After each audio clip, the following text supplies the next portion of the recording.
Pemirsa, kericuan antara petugas dan pemudik malam tadi terjadi di perbatasan Bekasi, Karawang, Jawa Barat. Ribuan kendaraan sepeda motor yang hendak menerobos penyekatan malam tadi dipaksa putar balik petugas.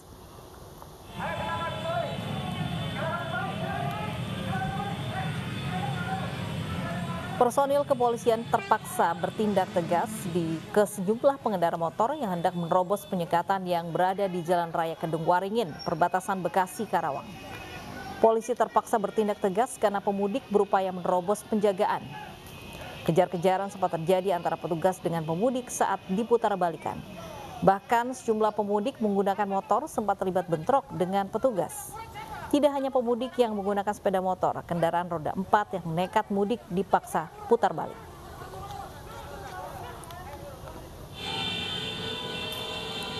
Sementara itu, akibat penyekatan, kemacetan sepanjang 5 km lebih terjadi. Kendaraan didominasi sepeda motor dari arah Jakarta menuju Jawa Barat dan Jawa Tengah. Untuk mengurai kemacetan, petugas terpaksa membuka barikade pembatas agar pemudik dapat melintas. Meski barikade dibuka, pemudik akan kembali disekat di wilayah Karawang, Purwakarta, dan Subang. Koordinasi terus dilakukan polisi ke sejumlah pos penyekatan lainnya untuk dapat memutarbalikkan pemudik ke wilayah asal.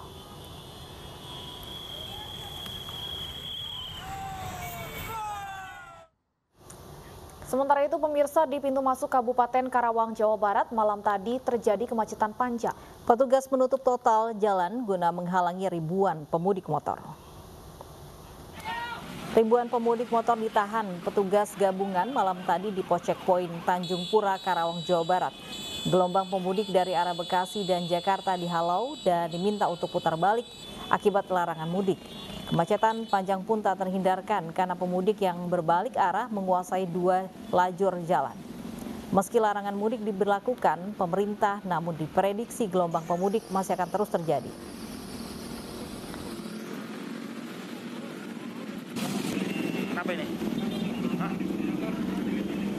Sementara polisi amankan 4 pemudik motor dari lokasi kemacetan di perbatasan Bekasi, Karawang, Jawa Barat. Diduga mereka memprovokasi pemudik lainnya untuk menerobos barikade. Keempatnya dibawa ke pos penyekatan untuk diperiksa. Selain pemudik, petugas juga turut mengamankan kendaraan milik pemudik. Imbas dari kemacetan sepanjang 5 km, petugas terpaksa membuka barikade penyekatan untuk sementara.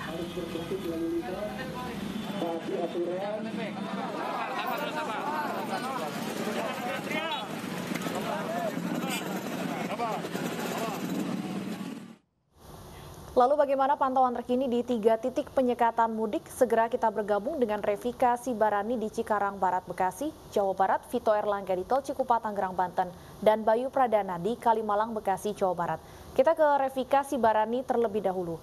Selamat siang Revika, bagaimana pantauan penyekatan di sana?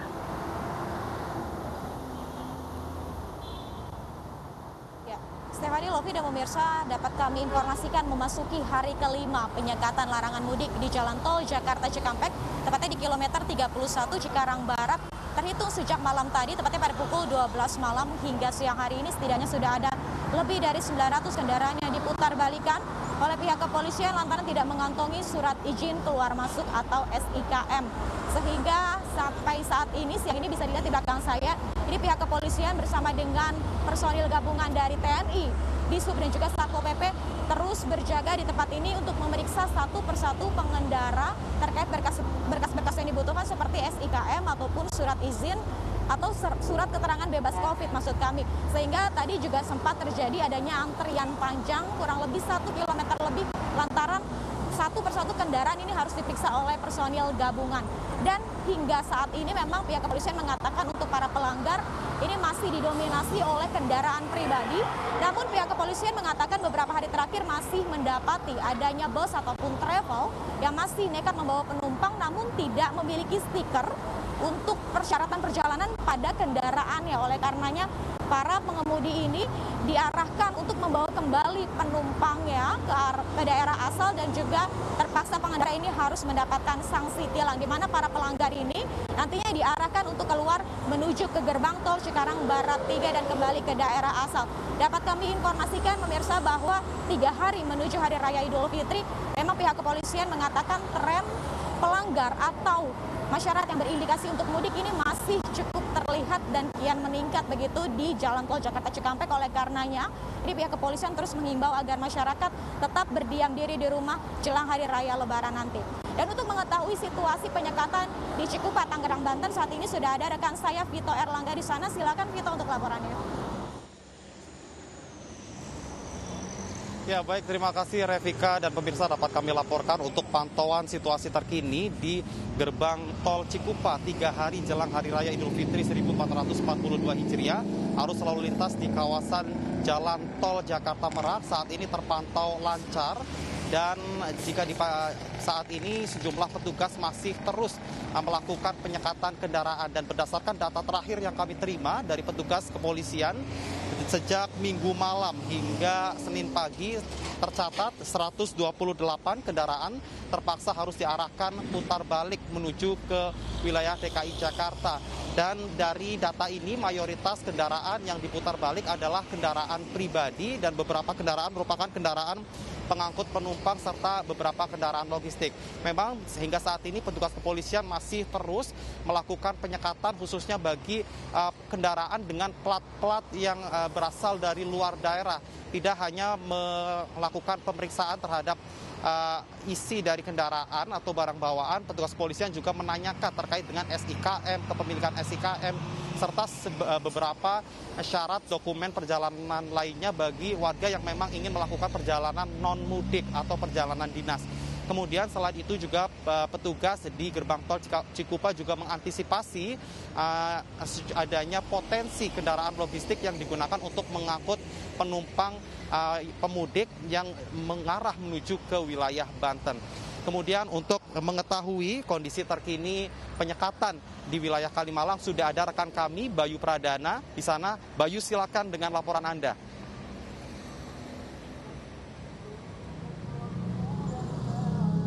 Ya, terima kasih Vito. Sedikit berbeda dengan titik di mana Anda berada, di mana di Kalimalang, Bekasi ini memang masih ada saja pengendara yang memang masih nekat untuk melakukan perjalanan mudik. Namun ketika demikian dapat kami informasikan terlebih dahulu Vito dan juga pemirsa di rumah bahwa memang penyekatan di Kalimalang, Bekasi ini memang tidak seketat pada titik lainnya. Kita bisa lihat bahwa di belakang saya juga bersama-sama juru kamera Ramadona, kita lihat sama-sama bahwa kondisi saat ini memang penyekatan sedang dilonggarkan oleh petugas gabungan, dan di mana banyak sekali pengendara yang memang bisa dibilang dalam kondisi ramai ini bisa melaju ke berbagai destinasi yang mereka inginkan. Dan juga dari data yang kami dapatkan memang pelanggaran di titik Kalimalang Bekasi ini terpantau ada 49 pelanggaran di mana masih didominasi oleh pengendara roda 2 atau motor, di mana ada sekitar 36 pengendara roda motor yang masih nekat untuk melakukan perjalanan mudik. Sementara itu sisanya adalah pengendara mobil yang juga tadi akhirnya diminta untuk berputar balik. Data ini adalah data dari hari Minggu hingga Senin pagi ini. Dan juga Stefani, Lovi dan juga pemirsa, bahwa kalau kita bandingkan dengan hari sebelumnya yaitu pada waktu Sabtu hingga Minggu pagi, memang ada kenaikan dari angka ini, di mana pada hari sebelumnya ini tercatat ada sekitar 15 pelanggaran saja, dan tercatat bahwa memang ada kenaikan, dan memang kalau kita lihat masih banyak sekali pengendara atau masyarakat yang masih nekat untuk mudik. Kita kembali ke Stefani dan juga Lovi. Baik, terima kasih, ada Bayu Pradana melaporkan langsung dari Kalimalang, Bekasi. Sebelumnya ada Vito Erlangga dari Cikupa, Tangerang, dan Revika Sibarani dari Cikarang, Bekasi. Terima kasih rekan-rekan. Ya, ini Steph dan juga pemirsa, ini berbicara soal larangan mudik. Polemik tarik ulur kebijakan larangan mudik Lebaran 2021 dianggap membuat bingung masyarakat. Iya, kurang dari sepekan jelang Lebaran, pemerintah kini mengeluarkan larangan mudik di wilayah aglomerasi.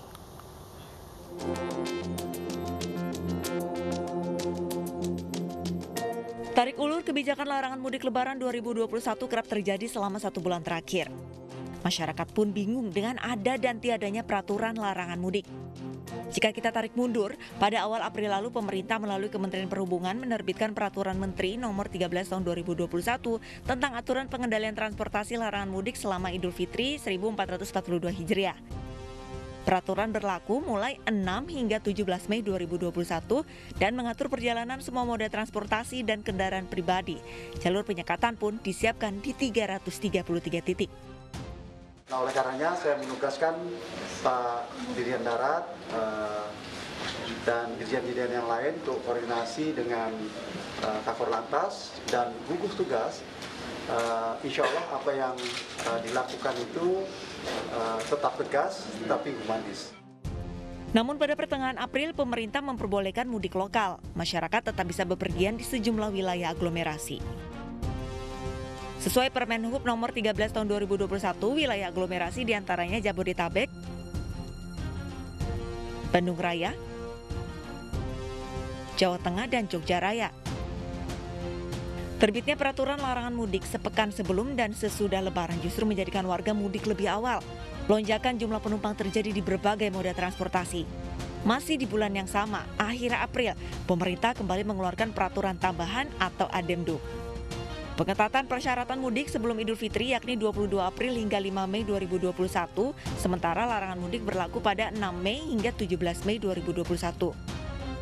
Adendum atau aturan tambahan juga berisi pengetatan arus balik setelah Idul Fitri pada tanggal 18 hingga 24 Mei 2021 dan larangan pada 6 Mei dan 17 Mei 2021. Bagi para pelanggar aturan diminta putar balik, denda 100 juta atau penjara 1 tahun.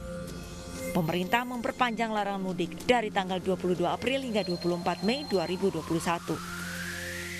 Mirisnya, gelombang mudik dari warga yang rindu kampung halaman tidak terelakkan. Ratusan ribu kendaraan terpantau mudik, penyekatan jalan pun sempat dibobol warga. Guna menekan penyebaran virus corona, lagi-lagi pemerintah mengubah kebijakan mudik. Mudik lokal atau aglomerasi tidak diperbolehkan. Melarang apapun bentuk mudik, baik lintas provinsi maupun dalam satu wilayah kabupaten kota aglomerasi, dengan urgensi mencegah dengan maksimal interaksi fisik sebagai cara transmisi virus dari satu orang ke orang lain. Tarik ulur kebijakan pemerintah disayangkan sejumlah kalangan. Ketidaktegasan aturan yang diberlakukan membuat warga nekat melanggar dan dikhawatirkan terjadi kenaikan penyebaran corona pasca mudik Lebaran 2021. Dari Jakarta, Tim Liputan Ainis melaporkan. Dan pemirsa, untuk membahas lebih dalam polemik tarik ulur kebijakan larangan mudik Lebaran 2021 yang membingungkan masyarakat, kini kita sudah terhubung dengan pengamat kebijakan publik Agus Pambagio. Selamat siang, Pak Agus. Selamat siang. Ya, Pak Agus, dari awal larangan mudik hingga sekarang banyak aturan yang berubah-ubah dan membingungkan masyarakat. Soal mudik lokal yang tadinya diperbolehkan, sekarang dilarang. Kemudian ada masa larangan mudik, ada masa pengetatan larangan mudik. Ini bagaimana Anda melihat inkonsistensi dari kebijakan pemerintah? Ya, saya dari awal kan sudah katakan tidak akan efektif larangan ini. Karena pemerintah dari awal sudah salah langkah dalam menjalankan kebijakan. Lalu muncullah itu tidak sinkronan yang biasa itu terjadi sejak awal COVID dan terus diulangi. Saya sudah katakan tidak akan efektif. Hari pertama saya turun ke lapangan di TKP, tidak efektif, sudah terbukti perkiraan saya. Ya sekarang tambah sudah mendekati Lebaran pasti. Jadi buat apa diatur-atur? Karena pemerintah kan tidak mau melakukan lockdown kota, lockdown wilayah. Ya sudah, risikonya itu. Tidak mudah mengawasi orang keluar masuk di mana aksesnya banyak. Kalau negara lain aksesnya terbatas. Kita kan pinggir sawah pun bisa jadi akses. Baik ya, Pak Agus, Anda melihat dari regulasi ini selain memang dianggap tidak konsisten begitu, apakah seperti apa sih dampak yang signifikan kepada masyarakat? Anda melihatnya seperti apa? Ya tidak mungkin dijalankan. Kita itu ahli membuat peraturan lalu menjalankan menjadi kebijakan, tapi tidak ahli menjalankan. Itu kasihan kepolisian, Korlantas, Satpol PP, kemudian aparat lainnya di lapangan. Bayangan bagaimana melihat surat izin keluar SIKM maupun apapun itu kalau tidak seragam. Saya di lapangan saya lihat perlu waktu cukup lama untuk memastikan. Bahkan akhirnya surat tanda tangan pun surat tugas diloloskan karena tidak jelas. persiapannya tidak ada, padahal sudah belajar dari tahun lalu. Ya beginilah, saya dari awal sudah pesimis dan tidak akan pernah bisa berjalan dengan baik, dan kenyataannya seperti itu kan. Tapi Pak Agus, kalau kita lihat di pos-pos penyekatan kan ada saja yang diputar balik, bahkan jumlahnya cukup banyak, ratusan itu cuma sedikit. di masing-masing Anda pos. tahu nggak, hari pertama saya ada di lapangan jam 5:30 pagi, itu baru selesai yang shift malam untuk digantikan shift pagi. Shift pagi baru beroperasi sekitar jam 10, itu hampir 4 jam, lolos nggak orang-orang? Banyak Lolos, celah yang kan? dimanfaatkan artinya ya? Ya, masalahnya kan orang lelah 24 jam, katakan shift 3 shift. Cepat lelah, saya berdiri 15 menit aja capek. Apalagi bapak-bapak petugas itu, kasihan. Apalagi ini bulan puasa. Jadi sudah sesuatu yang tidak mungkin itu bisa dilakukan. Kecuali kita pakai etle, pakai kamera, nanti kita catat, tapi tetap lolos. Makanya dari awal saya katakan, dilarang itu sudah tidak mungkin, karena kita sudah banyak dikelabui oleh banyak peraturan yang tidak jelas pelaksanaannya. Sehingga harusnya diperketat itu adalah testing dan tracing, sehingga pembahasannya dengan pemerintah daerah soal bagaimana kesiapan nakesnya, layanan kesehatan, dananya, rumah untuk isolasi dan sebagainya. Kalau sekarang nanti ledakan bagaimana? Bingung pasti. Di rumah saya sudah hampir setiap 3 jam ada ambulans lewat. Artinya apa? Sudah ada tambahan penderita COVID. Baik, oke. Pak Agus, nanti kita ngobrol lagi, namun kita harus jeda terlebih dahulu. Pemirsa, Anyus Siang masih akan kembali dengan beragam cara dijalani warga di tengah larangan mudik sesaat lagi.